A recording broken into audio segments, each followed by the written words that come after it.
Amitofo, selamat siang semuanya. Tadi Suhu ada lihat YouTube tentang hati kita sebagai manusia itu mudah berubah.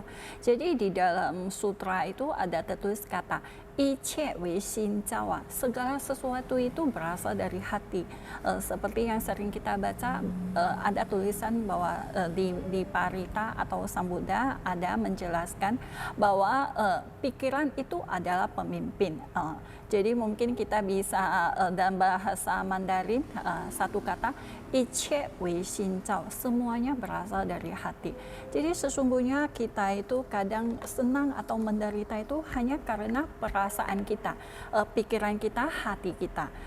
Jadi ini kalau kita kurang mengerti kata ini, misalnya iche wei xin zhao atau pikiran adalah pemimpin, satu cerita mungkin semuanya lebih mudah mengerti apa maksud kata-kata ini. Sesungguhnya ini pun sangat bermanfaat bagi kita yang mudah sering terbawa perasaan hanya karena lirikan mata orang atau dengusan orang atau orang memandang kita dengan kepala miring, angkat ke atas, kita sudah merasa tersinggung, tidak bisa terima, atau bahkan satu kata orang pun sudah kita merasa sedih, merasa senang, merasa khawatir, segala perasaan bercampur aduk dalam pikiran dan dalam hati kita karena tindakan, ucapan, perbuatan orang lain. Sesungguhnya ini harus kita melihat lebih ke dalam lagi ke diri kita sendiri, yaitu hati atau pikiran atau perasaan kita.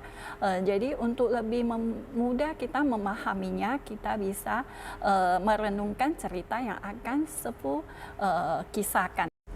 Jadi ada satu kisah pada zaman dahulu kala, ada seorang anak yang sangat berbakti. Dia terkenal di kampungnya, di sekitar orang-orangnya bahwa dia adalah anak yang sangat berbakti. Di zaman dahulu itu kalau kita disebut mendapat sebutan atau gelar atau panggilan bahwa kita adalah anak berbakti, itu kita merasa sangat gembira, kita merasa sangat dihormati dan dihargai orang.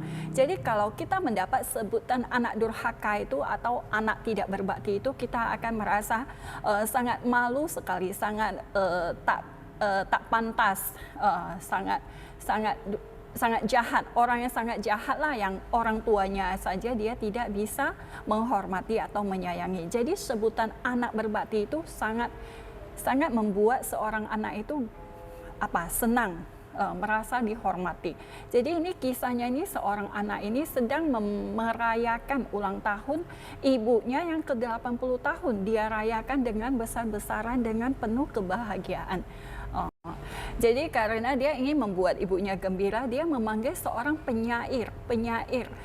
Di zaman dahulu itu kalau kita bisa memanggil penyair untuk menulis puisi untuk orang tua kita, itu kita merasa kita itu orang yang berbudi, orang yang berbudaya, orang yang sekolah gitu.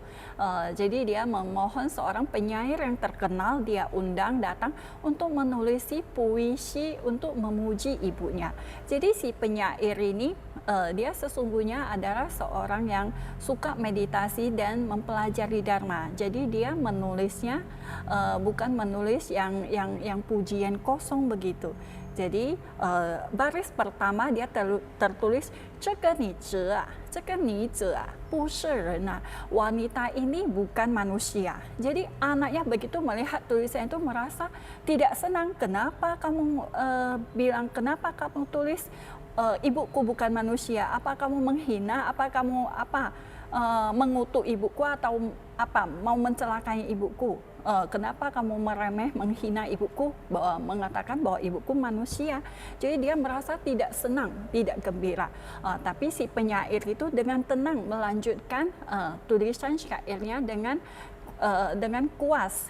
Jadi si penyair ini dengan pelan-pelan, dengan santai, setelah dia meminum teh, dia melanjutkan syair baris kedua. Ju Tian Xian Ni Xia Fan Chen. Ini maksudnya ini seperti dewi yang baru turun dari kayangan. Oh, jadi dia wanita ini bukan manusia, dia adalah seperti dewi yang baru turun dari kayangan. Setelah melihat baris kedua ini, sang anak ini merasa gembira. Oh ya ya ya ya, memang ibuku adalah wanita yang cantik, wanita yang lemah lembut. Dia merasa senang melihat kalimat kedua ini. Padahal waktu kalimat pertama itu dia merasa sangat marah karena merasa penyair memarahi ibunya atau menghina ibunya. Bahkan dia menyesal memanggil penyair. Jadi baris ketiga sambil setelah minum tehnya ini si penyair ini lanjut, yang ke hui zuo zei, dia membesarkan anaknya yang seorang pencuri. Jadi kalimat ini begitu selesai ditulis, si anak ini merasa gerem, merasa marah. Oh, kenapa kamu sekarang menjadi marahi aku, jadi bilangnya aku kalau aku itu seorang pencuri. Jadi apa maksudnya ini? Menghina lagi ini. Jadi si anak ini merasa sangat marah, kembali merasa marah. Kalimat pertama waktu mengatakan bahwa ibunya bukan manusia, dia menjadi marah. Setelah mengatakan bahwa ibunya bagaikan dewi yang turun dari kayangan, dia merasa senang, merasa gembira kembali. Pada kalimat ketiga ini dia kembali marah karena apa? Melihat kalimat ketiga itu mengatakan, oh ibu ini, wanita ini membesarkan seorang anak pencuri. Jadi pada kalimat baris keempat itu tertulis tao de xian tao gong mu qin. Jadi dia mencuri xian tou. Jadi di cerita zaman dahulu itu ada xian tou, buah pir yang apa? Siapa yang memakannya itu menjadi awet muda dan panjang umur. Jadi ini dikisahkan buah pir ini tumbuh di alam surga. Jadi dia bilang dia mencuri pir langit ini untuk diberikan pada ibunya. Jadi kalimat ini sesungguhnya adalah memuji si anak ini sangat berbakti, sangat sayang kepada ibunya. Bahkan dia mau ke langit untuk mengambil buah pir ini untuk diberikan ibunya. Itu adalah sebuah pujian untuk anak yang berbakti. Jadi si anak setelah melihat baris keempat ini, dia merasa senang kembali, merasa gembira kembali. Ya, memang saya ini anak berbakti, saya memang terkenal sangat sayang kepada ibu saya. Oh betul sekali penyair ini, memang dia penyair ini penyair pintar, penyair bijaksana. Dia mengerti tentang diriku, dia memuji ibuku dan memuji diriku. Jadi si anak ini merasa gembira. Gembira sekali. Jadi sesungguhnya dalam proses ini hanya beberapa saat saja si anak ini sebentar marah, sebentar merasa senang. Sesungguhnya dari cerita ini kita melihat ke dalam diri kita sendiri. Apakah kita orang yang mudah terbawa perasaan, mudah terbawa emosi, melihat lirikan orang, melihat dengusan orang, melihat ucapan orang, tulisan orang, apalagi sekarang di zaman medsos ini. Kita sering perang-perangan, marah-marahan. Karena apa? Karena tulisan medsos dia, tulisan teman kita itu merasa apa? Oh dia sedang menyindir saya, oh dia sedang mengata-ngatai saya, oh dia sedang menfitnah saya.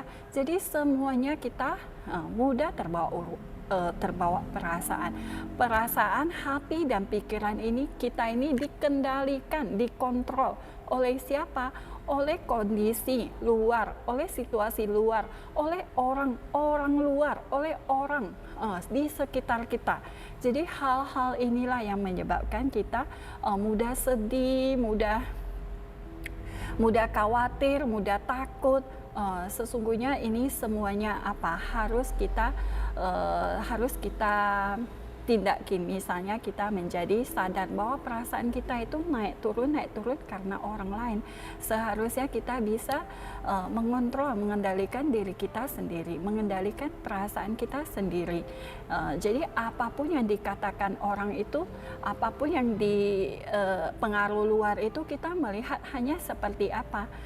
Hanya seperti film hanya seperti sandiwara. Jadi kita menganggap oh orang-orang ini semuanya masing-masing memainkan perannya masing-masing. Kita pun memainkan peranan kita. Tapi kita sadar akan peran kita, akan tanggung jawab kita. Kita tidak terlalu peduli akan ucapan, perbuatan, dan pikiran orang lain. Kita hanya melakukan apa yang menjadi tanggung jawab kita dan apa yang menjadi tujuan kita. Jadi hidup kita tidak akan begitu capek sekali, tidak akan begitu mudah terbawa emosi. Ya, semoga bermanfaat. Amitofo.